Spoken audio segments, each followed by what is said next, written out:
if you turn on TV and if you watch YouTube finance people that don't have an Austrian understanding of money, they are constantly making videos on how the Fed needs to cut or not cut, right? Both sides they're both screaming at the top of their lungs. You have people saying the Fed needs to cut tomorrow. What are they doing, these fools? And you have others saying inflation's too high. They can't possibly cut, right?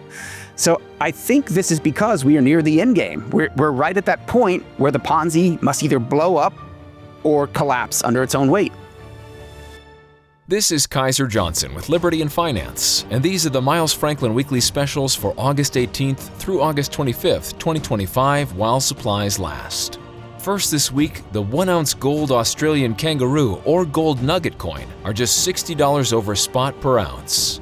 Next, pre-33 US gold $10 Liberty coins are $50 over melt for AU grade and $70 over melt for BU grade. Gold 20 Franc coins are just $30 over melt per coin. Next, silver Australian Kangaroos are only $2.79 over spot per ounce. And with a 250-ounce monster box, they're the lowest priced monster box available.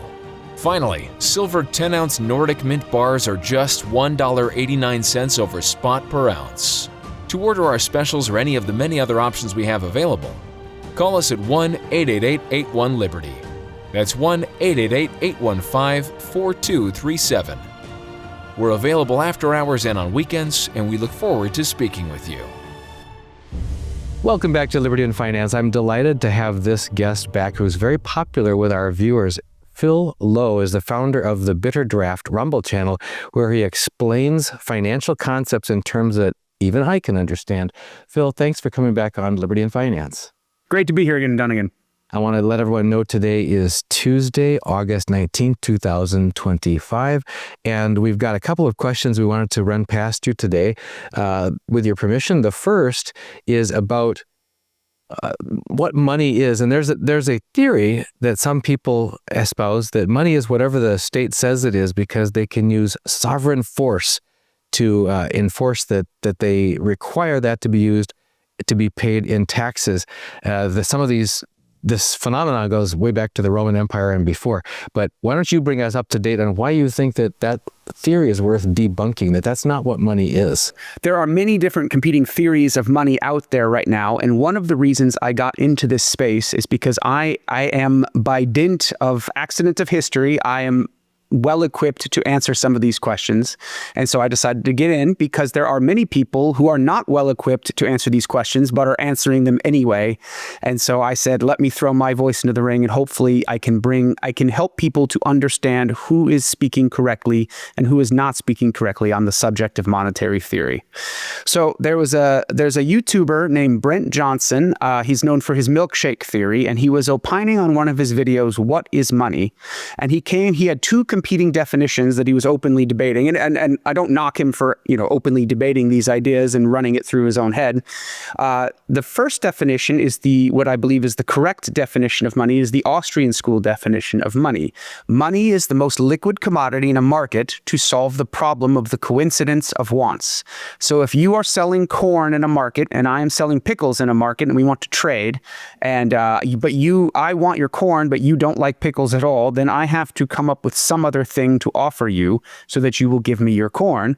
And it turns out that gold, silver, and copper are the most liquid commodities in terms of trade, where the most people will take them, who is some sort of neutral medium that they can use to get the goods and services that they want, right? It makes sense. It's simple. But for whatever reason in the modern and I think this is actually inflation driven, because people don't understand that the inflation is a fraudulent gold credit. And so they are coming up with all these alternative definitions of money. And one of them is the byproduct, the sovereign force theory, and Brent Johnson was openly opining on this, that money is a byproduct of taxation from the sovereign power. So whatever the sovereign power demands by force creates a market to get enough of the unit being taxed to avoid punishment from the sovereign. The Brent Johnson was saying, we originally, so from 5000 BC up until either 1913 or 1933 or 1971, depending on your definition, we were on a gold standard. The world was more or less on a gold standard.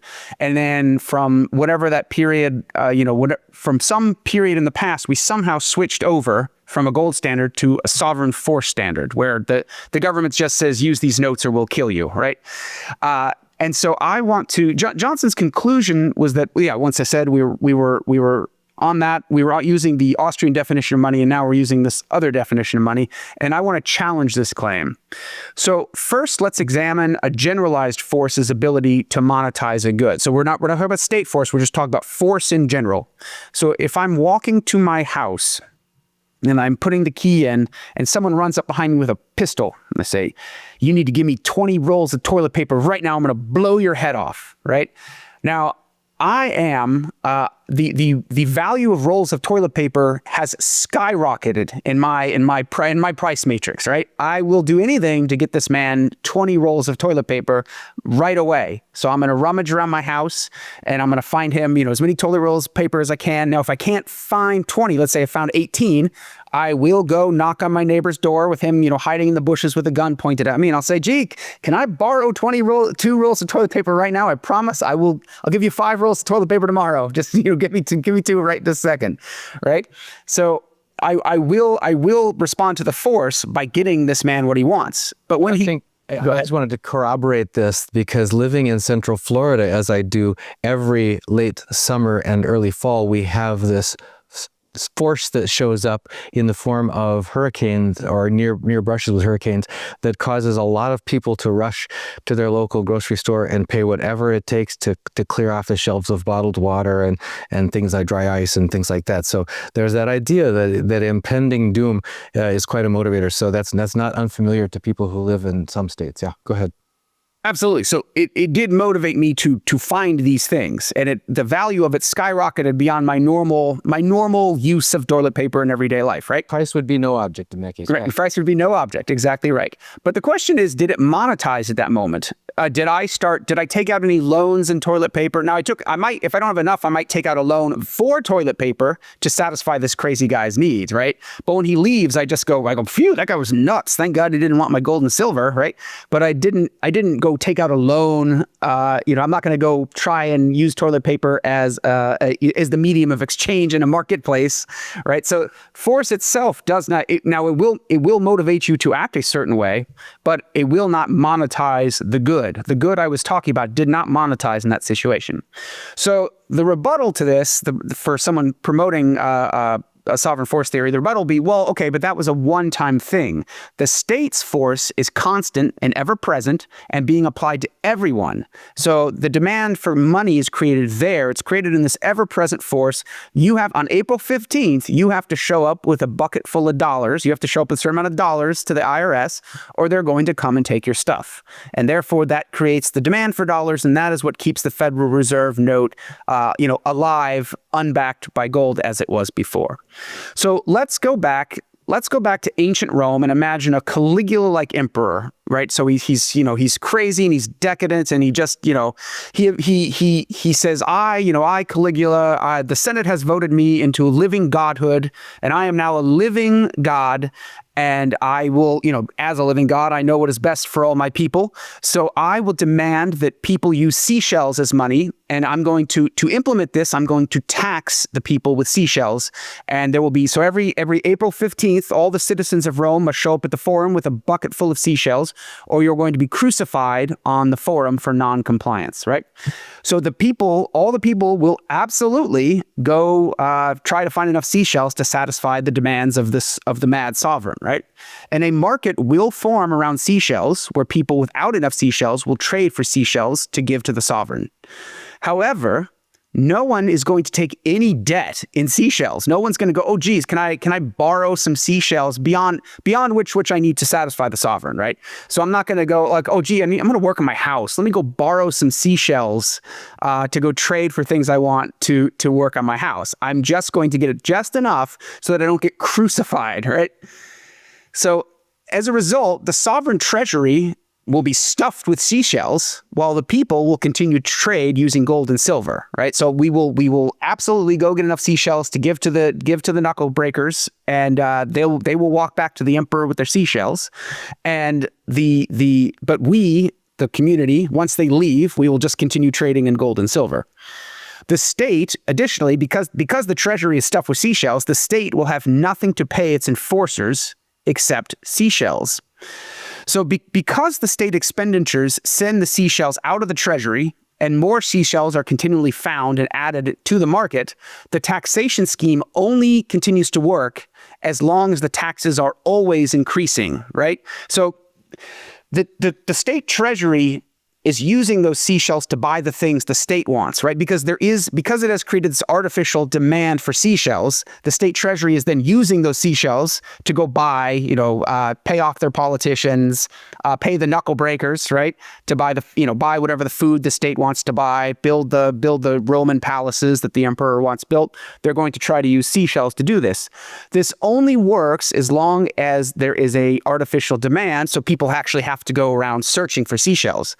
But the problem is when the seashells leave the treasury, they end up back in the marketplace, and people are still on the beach digging up seashells. So if the seashells ever become abundant, where it's easy enough, you just put them in the bucket and give it to the emperor, right? Then the market value is gone. Everyone's like, oh God, those guys are here again. Let's fill the bucket with seashells and give it to the enforcer. But it's no thing. It's just an annoyance at that point, right? The demand for seashells is totally gone, and their purchasing power totally evaporates. So this only works. This scheme will work as an enforcement mechanism as long as the taxes and seashells continue to increase, basically infinitely. But the seashells will only be a token of taxation force of the sovereign. They will never monetize and will be traded in gold and silver. So if you need seashells, you will run to the market and you will trade gold and silver to get seashells. They did not monetize. They're just a token of force. So if you imagine the mafia coming to your shop and saying, gee, nice shop you have here. Be a shame if something were to happen to it. You need to pay me $500 to make sure nothing happens to your shop. And I pay that, and they give me a certificate of don't blow up the shop that I can post on my wall. Yeah. Obviously the mafia does it much more, under the table, but if they were allowed to give me an official certificate that I could hang in my window, it'd be much the same thing. It's just a token of force of the state. It's not money. Now, can it work as a force of the state, as a token of force of the state? Yes, it can, right? I'm not saying the state can't tax us and can't extract and extort wealth from us. What I'm saying is we don't use those tokens of extortion as money, right? It will never monetize. It will never be that we're going to use these certificates that the state generates as a money itself. So again, if the seashells ever become abundant, they lose all purchasing power on the market and the scheme falls apart because the state cannot trade the seashells for gold, and therefore it cannot pay its agents. And the emperor's enforcers are eventually probably going to try to persuade the emperor to simply tax in gold. They're going to say, look, boss, we're with you. We're with you 100% of the way. Tax the peasants, tax them until they scream. I'll burn down their house for you. I'll break their knuckles for you. But boss, why don't we just make them pay us in gold? Why are we making them pay us in seashells? Like, what is the scheme, right? And if the emperor were to continue this, they would probably try to remove him and find someone who will just tax in gold, because it makes way more sense to just tax the money that everyone is using rather than trying to force a foreign unit on top. So the rebuttal to this, the argument I just gave, will be, they'll say, Phil, you poor stupid bastard. The state is demanding tokens found in nature in your example, but in the real world, in the modern world, the state is creating its own tokens, right? The state is creating the Federal Reserve notes. They have a monopoly on that. And in limited supply, suppose it ostensibly limited, though it's less limited every single day.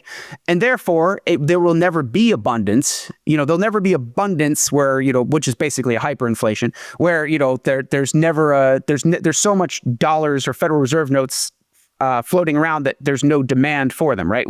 This scheme that the government has created is perfect, and there will always be a shortage. So let's take applied force to its logical conclusion here. We're gonna go all the way to, I want you to picture a totalitarian state. It's not that hard to imagine from where we are today, but just imagine it. A totalitarian state run by Bill Gates. and it will issue. So Bill Gates has two problems. He wants to control the population and extract money, and he also wants to reduce the population. So he says, you know what? There's 350 million people in America, so we're only going to issue 349 million life certificates. So on April 15th of each year, anyone who does not present one of these life certificates to the IRS just, gets killed. And the state will then introduce these tickets into the market by trading stuff the state needs for these tickets, right? So it's just going to be a form of taxation. They say, you need to give us some of your whatever it is you want to give us, or whatever it is we want to extract from you, Dunnigan. So you need to give us some of your silver and gold hoard. Maybe a farmer needs to give the state some corn. Maybe a butcher needs to give some beef.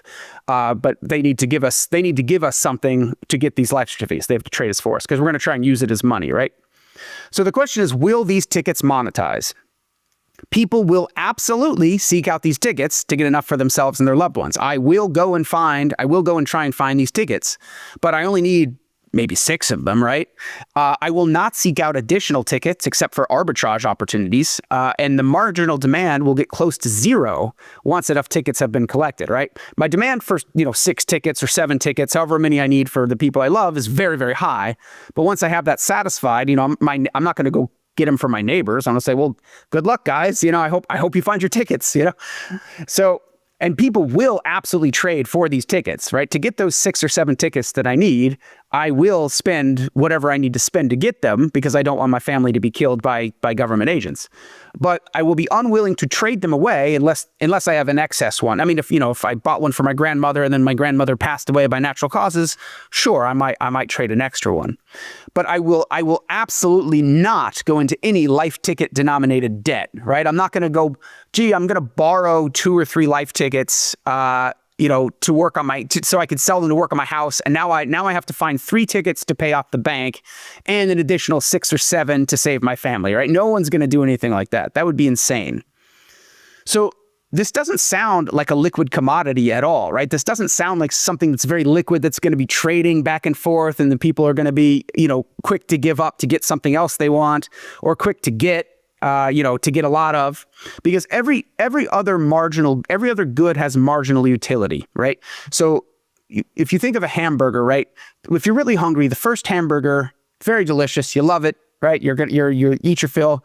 Someone offers you a second hamburger, maybe you eat half of it, and then you just go, no, I'm full. I really don't need any more. And the third hamburger, you push the plate away. No, I can't eat anymore, right? Every single commodity is like that, even gold. Now, I personally have not hit my satiation point with gold. I don't think you have either. It's just one of those things where the satiation point is very, very high. The satiation point for these life tickets is like, once again, 6, 7, 8, depending on how large your family is. This is not a liquid commodity. This is not a liquid thing that people are going to be trading wildly. So, and the next problem is, how would the state even price goods in these life tickets, right? So they generate 349 million life tickets, and I'm a bartender, you're a farmer. How many beers are they going to extract from me? How much corn are they going to extract from you in exchange for life ticket? They're going to have to price it in something else.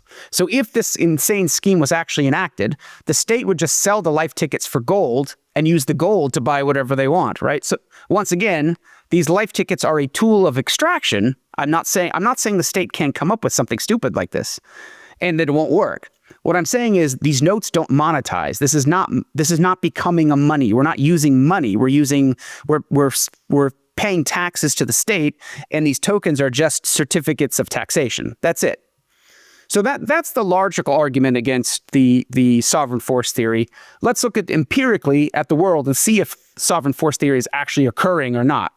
So from 5000 BC until August 14th, 1971, the world was more or less on a gold and silver standard, right? Sometimes gold, sometimes silver, sometimes both. And there were exceptions. There's like Weimar Germany and the hyperinflation of France, but more or less the whole of the world was on a gold standard or gold and silver standard. A candy bar on August 14th, 1971 was 10 cents or 1/350th of an ounce of gold. And so if Nixon and the Fed had decided to abandon the gold standard in favor of something like a ruby standard, right? So they said, we're going to get rid of all the gold and Fort Knox. We're just putting rubies in there instead. then we would have seen a wild repricing of the candy bar and all other goods, because the Federal Reserve note no longer represents 1/35 of an ounce of gold. Now it represents 1/35 of an ounce of a ruby, right? Or whatever the new scheme was. So everything priced in dollars should have had a wild repricing. Now, ostensibly, what we're told is on August 15th, 1971, the Federal Reserve note was revalued from 1/35 of an ounce of gold to use these notes or we will imprison you and take all your stuff. And so we should have seen a wild repricing, because it was now the Federal Reserve note was a one thing and now it's another thing. So we should have seen a wild repricing. But prices barely moved on August 15th, 1971. They probably went up a little bit. Maybe the candy bar went up to an 11 cents. But everything moved in a smooth and continuous motion. There never was a wild repricing. There was never panic in the streets where people didn't know what things were cost and we had to reform the price matrix. So ergo, we are still on a gold standard. We never left the gold standard. The banking system is simply printing notes for gold it does not have. And so the sovereign force theory is incorrect. Now, I don't blame Brent Johnson or anyone else for opining about other theories of money. I did not come out of the womb understanding what money was, right? I had to take several courses in off-street school economics, and then the gold connection I did not make until I was 40 years old. And I mean, I could go into a little bit if you'd like. When I saw the money print, when COVID hit and the stock market didn't go down, I knew something was wrong. And when they were printing the dollars, I said, this makes no sense. So I went on this journey and I put the final piece of the puzzle in and understood that gold was money. And I said, I have to tell everybody that gold is money because we are careening off of a cliff here. This is the same. We were introduced to you through our mutual friend Rafi Farber, and this is Rafi's postulate as well. Is that even though it no longer says on our dollar bills, and I've got a silver certificate on the opposite wall of the office here, that it's redeemable in coin, that's still the only thing that it's really deriving its perceived value from. There's one more thing in your straw man rebuttals that you put out there that I was expecting you to do, and that was that in your analogy of the tax authority who has the sanction of the only legal sanction of violence, as Rick Rule puts it, legally. Not only would they need to keep increasing taxes with perpetuity, but the other thing that's been happening in our world, and if you could maybe address this on the fly if it's fair, is and they would have to keep expanding their percentage of participation or sponsorship of the economy. So in other words, the amount yes, first they were going to pay the knuckle breakers and they were going to buy some materials to build palaces. But when they become the largest employer in the economy, when their percent of GDP starts to swallow up, when they said, for example, Obamacare was the largest single step of takeover of the economy, of any one government action, and Eisenhower had warned us about the military-industrial complex, and we have RFK Jr. warning us about the medical industrial complex. We have Joel Salatin warning us about the big ag industrial complex. So when you have this unholy alliance and collusion between government and largest industries just eating up bigger portions of the economy, at some point, don't you cross a critical mass where, in fact, it's more than just paying the knuckle breakers? Yeah, so that would have the expansion of government is a function of the inflation caused by the central bank, and there's no central bank in this particular analogy. So I would have to think on that. I can't answer that directly right now on the fly. If forcing people to use a token that was only used by the force of the state extraction, if that would cause in and of itself an increase in the size of government. So I can't speak to that. That's not what I'm asking. I'm saying, okay, isn't the increase in size of the government another mechanism to force the token to be adopted as Yes, absolutely. More and more of the people, yes, you're building more palaces and schools and bus and canals and everything. You're doing everything. You're taking care of everyone. It's a nanny state all of a sudden, and suddenly the government's activities in the token become a dominant currency in the community? That's what I was asking. Yes, absolutely. I mean, yeah, if the government started hiring more knuckle breakers to collect more seashells because more seashells were being found, yes, I could see that happening. Back to you originally. Okay. Good food for thought, and always keeping us on our toes here. I'd like to ask you another question here. The difference between monetary and non-monetary gold and silver and copper, and how it moves between those two forms of matter, monetary and non-monetary. There's been a lot of discussion of transactional and non-transactional, which has come up just recently in some state legal tender laws, both in Florida, Texas, and elsewhere, where they're trying to make a distinction about transactable gold, for example. There's been a new announcement this year from Africa about the African Unit of Account, AUA, that it's going to be a non-transactional or non-exchangeable currency, but it's going to be backed by assets in the ground, the real hard commodity assets of each of those countries. So help us understand the difference between monetary and non-monetary metals.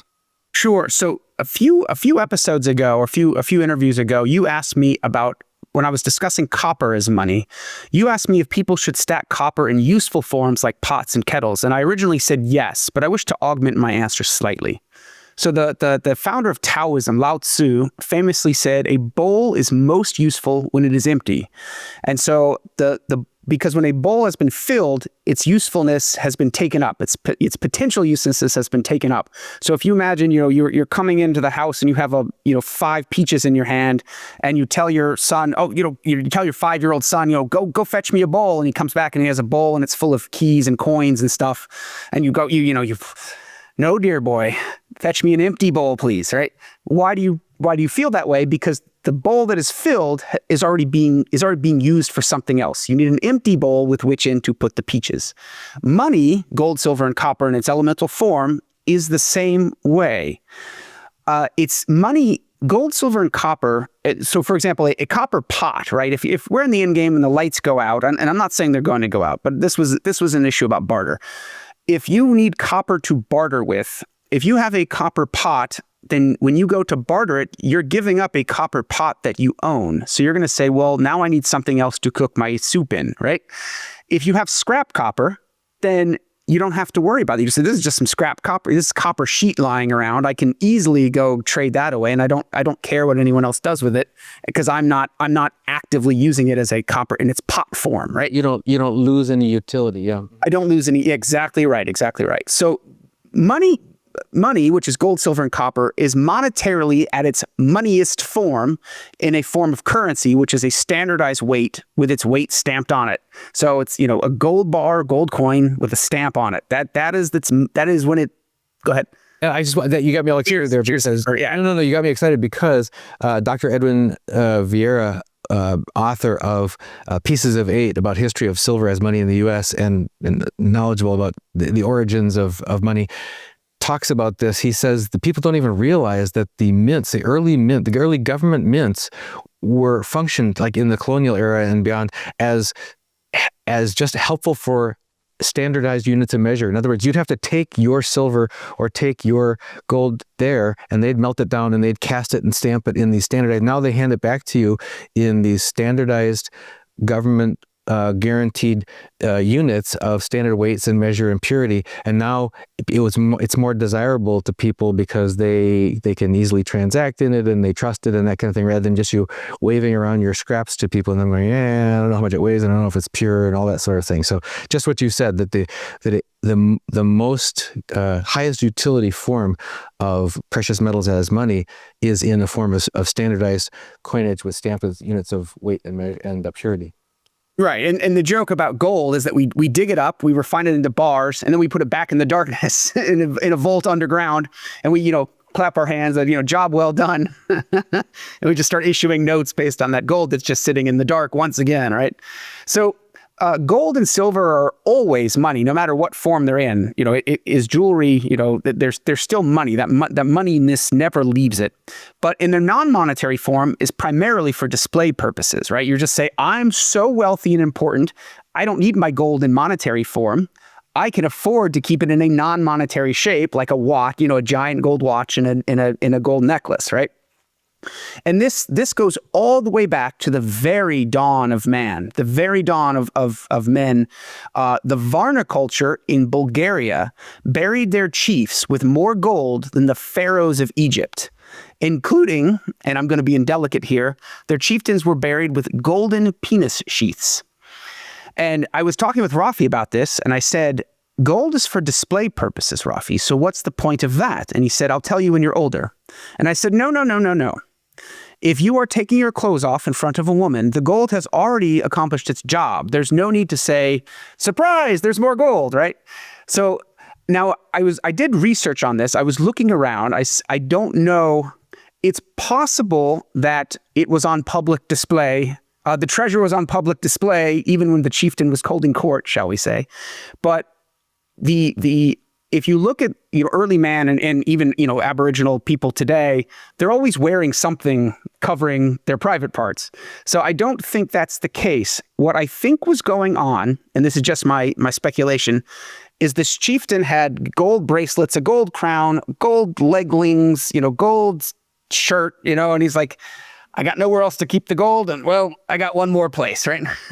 I think that's what was happening, what was going on. And so you must wonder, I think the viewer's probably wondering, I've never heard of the Varna culture in Bulgaria. These people, this must be the lost city of Atlantis, right? If they had more gold than the pharaohs, they must be doing, they must have been, a wonderful civilization. No. Despite the gold, the people lived in mud huts and wore animal skins like everybody else in the very early dawn of man. This is 1,000 years before the pyramids were built.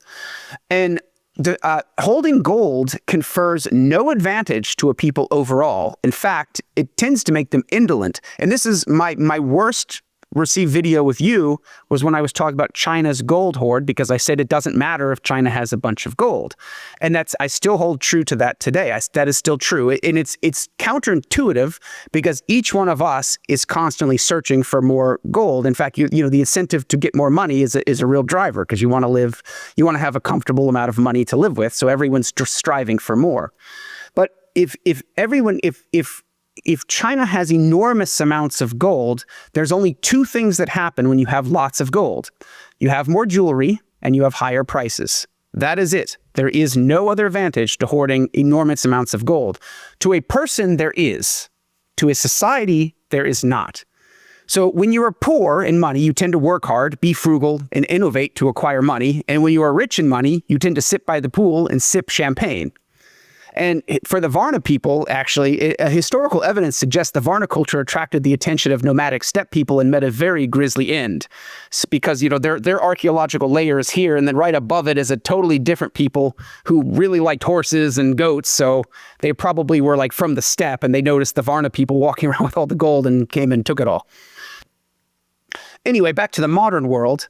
During monetary panics, the non-monetary forms of gold, silver and copper, are less efficient because they are uncertain weights and purities, right? If I have a gold necklace and I want to take it in for trade, they don't know, is that a 16 karat? Is that an 18 karat? Is that 22 carats? Is it 24 carats? They have no idea. They have to test it and weigh it, right? All that stuff. So the demand to convert them into monetary forms skyrockets. The premium for standardized weights of precious metals shoots up, and people melt down their non-monetary PMs into monetary PMs. So precious metals. I have it written down as PMs. I should say precious metals. So display gold and silver at this time will probably be very dangerous. Like I wouldn't walk around with a gold watch and a gold necklace. But because your viewers listened to you and bought their gold and silver from Miles Franklin, they have monetary gold. And when I say monetary, it doesn't matter if it's a round or a coin. That's not the important thing. The important thing is a standardized weight, and it has the weight stamped on it so you can do a quick transaction. So private rounds are fine as long as they have, 1 ounce or whatever it is stamped on it. The purity, you said, yeah. And the purity as well. Yes, absolutely. Absolutely. And so some of your other guests, I think Bill Holter says you want the actual sovereign coins. I don't think they're going to fetch that much higher of a premium, maybe a little bit. They might in the aftermath as things settle down and currencies get reestablished. So if if the system blows up and everything melts down and then it reforms and then we start issuing silver, the US government starts issuing silver denominated dollars again. And if a dollar is 0.8 ounces of silver and you show up with a 1 ounce round because you have a private round from pre-crash and you show up and you want to trade a 1 ounce round, but everything's priced in dollars, and a dollar is 0.8 ounces of silver. Now we have to get out the calculator and we have to do trading, right? So it's the premium sort of goes away compared to the official currency, but it's still going to trade much better than like a silver, half of a silver cup, right? Half of a silver cup that got cut so that you could have an ounce of silver that way, right? So it's less efficient to dealing with pricing once things stabilize. However, during the crash, I think the monetary PMs, whether private or public, are going to be at their absolute maximum. And people that have things like silver cups and silver necklaces and gold necklaces, they're going to be melting those down into coinage. Whether it might be very rough. I mean, it's not hard to melt down gold. So people might be, there might be backyard shops that set up. Some guy has an amateur forge and he will mint, coins or rounds for you, and he will do it for you. This might happen for a little while. And so finally, as credit reemerges and the crisis passes, I expect a reappearance of non-monetary display gold and silver again. So I expect no display gold and silver at all. I think it would be extremely dangerous to walk around with, like I said, a gold watch or gold necklace. But once the crisis passes and people get back to normal life, I do expect non-monetary gold to show up again.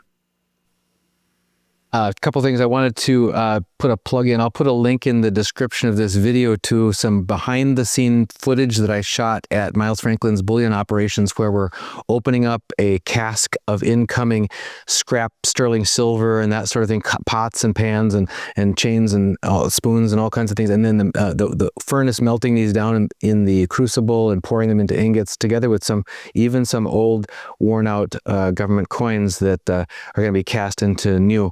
It's very interesting, but they all have to be assayed and everything. That's the other thing I think that Bill mentions as far as the preference for coins of the realm at the time our government minted can be that people feel that at least it has one known point of origin that they recognize and maybe trust as being a standardized weights and measures, more than some private mint that they don't know where it is. They don't know. Some of the rounds aren't even stamped with who made them, and so they wonder, is it pure?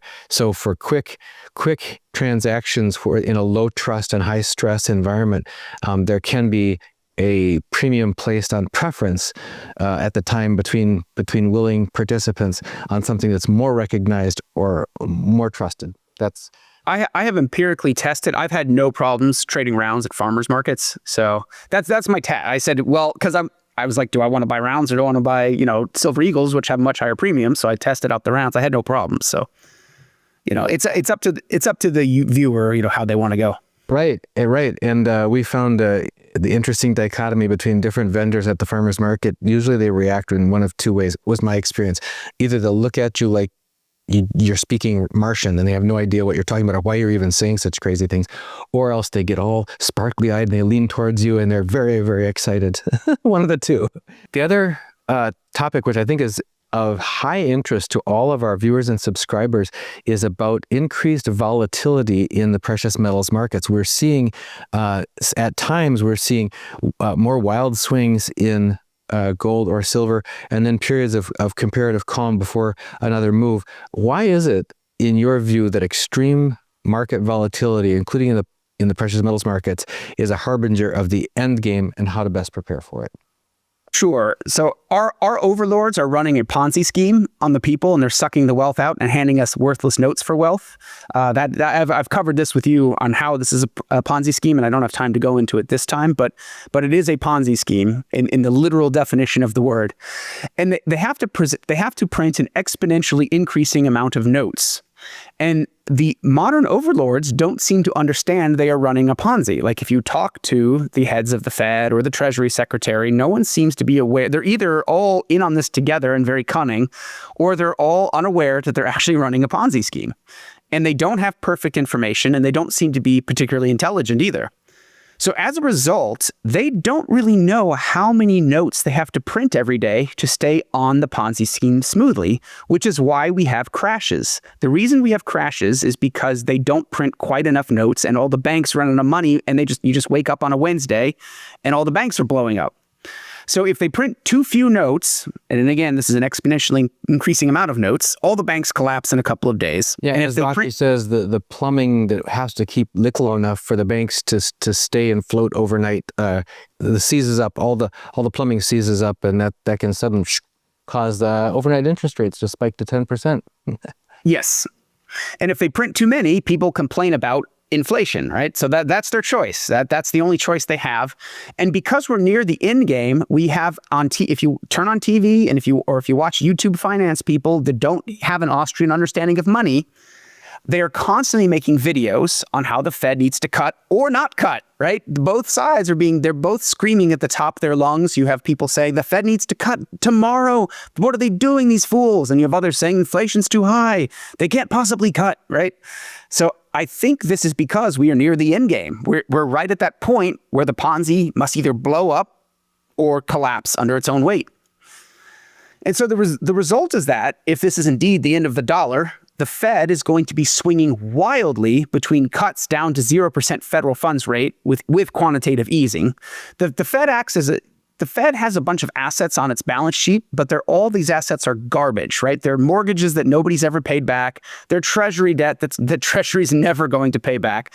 The Fed acts like a sin eater, right? So when a bank is going bankrupt because they made bad investments, the Fed comes in and eats that sin and presents the redeemed bank back out into the world, but that sin just gets put on the asset side of the Fed's balance sheet, which on the other side is the dollar, right? Is the liability. So it's just a diminution of the dollar, a dilution of the dollar. And the attempts to raise rates back up to stop the out of control prices, which they will. So the Fed cuts down to 0% and with quantitative easing, where they're literally buying all the sin that the banks have committed. And then when the prices start going out of control, the Feds are going to try and raise rates back up above, FFR, because we really, a 0% FFR, because we really, really need it this time, right? We're really going to fight inflation. We're really going to balance the budget. We're really going to stop the deficit spending. And of course, the banks are going to start failing almost immediately. If this is the end game, they're going to start failing almost immediately. There's no more 2 years, 3 years windows of this. This is just going to be, if they raise rates on Tuesday, by Thursday, the banks are, calling saying you need to lower rates back to zero again. And then one aside, the proof that we are in the actual end game is when the Fed cuts down to 0% with QE and every other rate keeps going up. So if the 10-year rate keeps going up, if your mortgage rates keep going up, even though the Fed's at 0%, that is the end game. The Fed has lost control. This whole thing is over.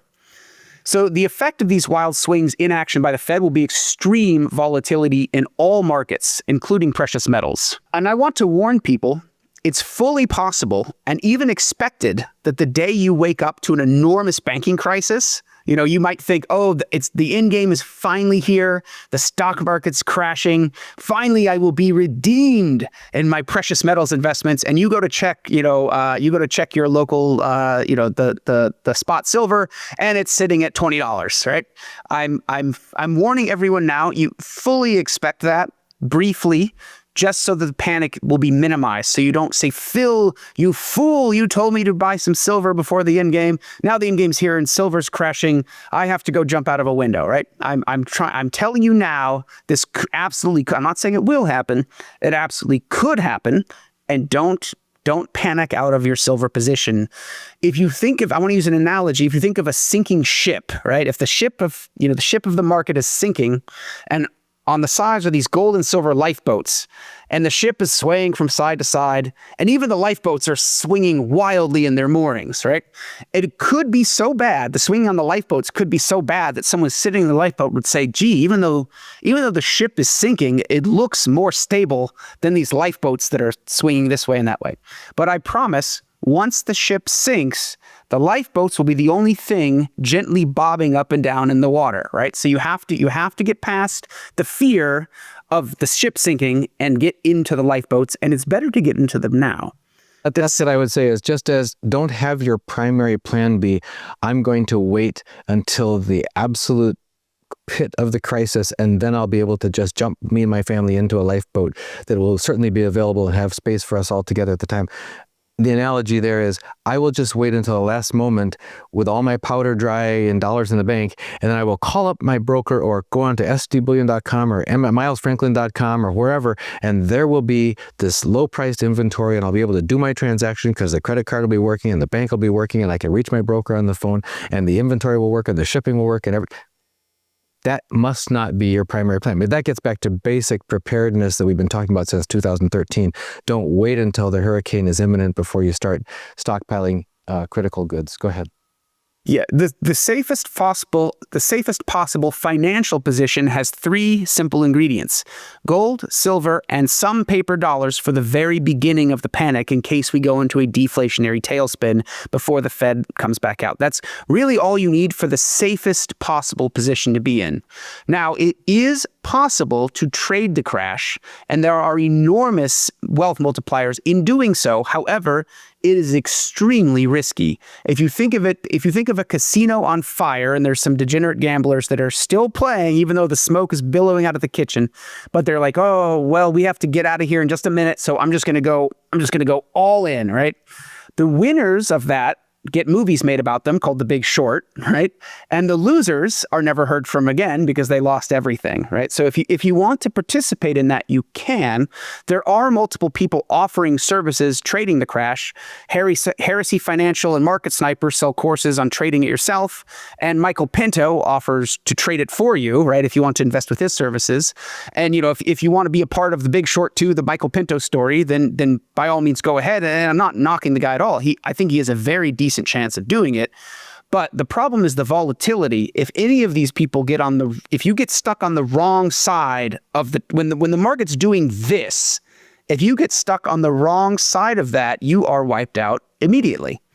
And so if you don't want to trade, and if you're just, a normal person, I see the end game coming and I want to preserve my wealth safely through to the other side, and you will still get a massive wealth multiplier for holding monetary metals. You're holding the thing that everyone's going to be needing. You can absolutely just stack. You don't have to try and trade on it. However, if you want, the difference between owning a large house and owning a gigantic mansion with a helipad, with your own helipad, if you want to play that game, then by all means, go ahead. Yeah, the other analogy or saying that I've heard on that is you need to sell your stocks down to the sleeping point, or you need to stack your metals up to the sleeping point. And that way, you've got the asset that's going to be stable and going to be there for you. And you don't have your primary plan be, I'm going to get it in the lurch, because that's not a good primary plan. Phil, you offer a lot of these scenarios, stories, and explanations of economic principles from a common man's standpoint with characters that you make up, a whole host of characters and situations. Where can people take advantage of your broader work in these areas? Sure. You can reach me directly at thebitterdraft@gmail.com. You can find my videos on Rumble and YouTube at The Bitter Draft, and you can reach me on X, once again, at The Bitter Draft. And I'll put a shameless plug in there for Miles Franklin and my team here at Liberty and Finance. If you don't want to wait until the ship is clearly about to go underwater and hope for the perfect lifeboat to be ready for you at that time, call us up now at 888-81-LIBERTY, and we'll be happy to help you get calmly into a lifeboat while all the systems are still working, and you can get it done now and get to the sleeping point. And we just are grateful. If you don't want to miss a single episode with Phil, and he's on here on a recurring basis, make sure that you're on our free mailing list. That's just go to our website, libertyandfinance.com, all spelled out, all one word, libertyandfinance.com. Put in your email address, click submit, and then make sure you confirm on the confirming email, and we won't share your email address with anyone, and we won't spam you. You'll get one email in your inbox per day with our latest interviews, including all of Phil's and any weekly specials on lifeboat seats. So, thank you, Phil, once again for joining us on Liberty and Finance, and for this trip down common sense in the midst of a world gone mad as we prepare for the end game, as our mutual friend Rafi likes to say. Thanks for coming back on Liberty and Finance. My pleasure, Dunning, and take care. This is Kaiser Johnson with Liberty and Finance, and these are the Miles Franklin Weekly Specials for August 18th through August 25th, 2025, while supplies last. First this week, the 1-ounce gold Australian Kangaroo or gold Nugget coin are just $60 over spot per ounce. Next, pre-33 US gold $10 Liberty coins are $50 over melt for AU grade and $70 over melt for BU grade. Gold 20 Franc coins are just $30 over melt per coin. Next, silver Australian Kangaroos are only $2.79 over spot per ounce, and with a 250-ounce monster box, they're the lowest priced monster box available. Finally, silver 10-ounce Nordic Mint Bars are just $1.89 over spot per ounce. To order our specials or any of the many other options we have available, call us at 1-888-81-LIBERTY. That's 1-888-815-4237. We're available after hours and on weekends, and we look forward to speaking with you.